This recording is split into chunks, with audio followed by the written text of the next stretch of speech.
Welcome back to our channel, the channel for the latest news and untold stories about Catherine, Princess of Wales, and her royal family. Today we bring you breaking news. Catherine first breaks silence amid her cancer battle in update news statement. The royal couple has released a second statement expressing their shock and sadness toward the news. After remaining silent, the Princess of Wales has spoken out about her horror at the recent tragedy in Australia, which claimed the lives of 6 innocent people.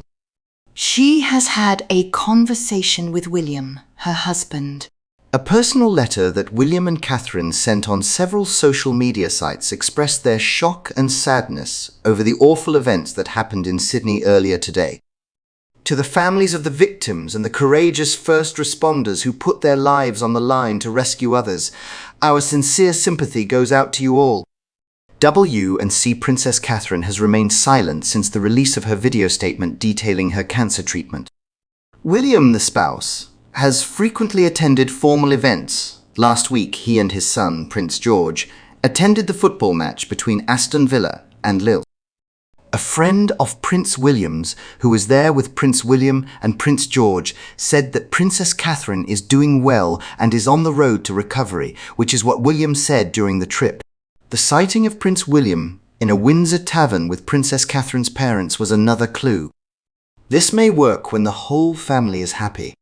Has this news sparked any speculation? Additionally, the royal couple expressed their condolences to the victims' families and the emergency personnel who responded to the crime scene. The tragic stabbing incidents were characterized by Prime Minister Anthony Albanese as over and above language and compassion on Saturday night.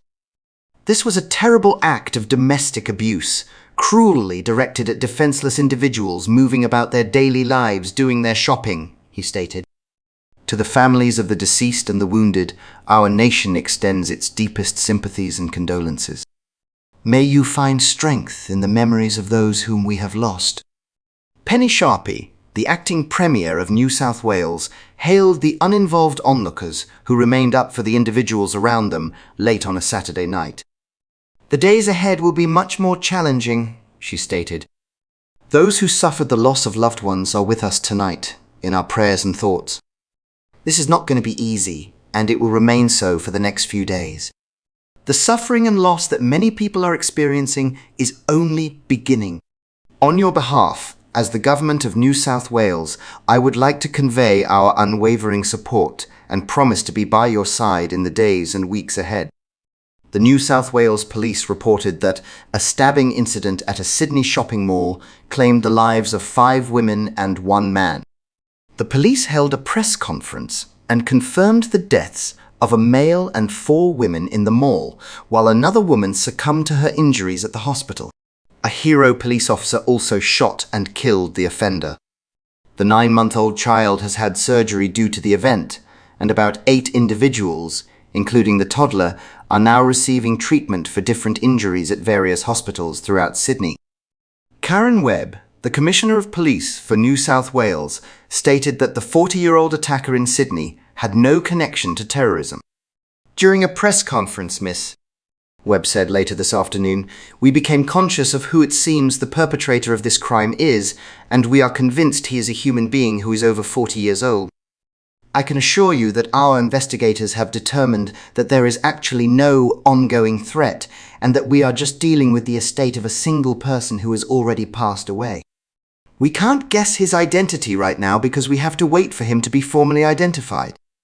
If it is, in reality, the individual that we think it is, then we don't have any fears for the individual holding an ideology. In other words, it is not an occurrence involving terrorism, she says.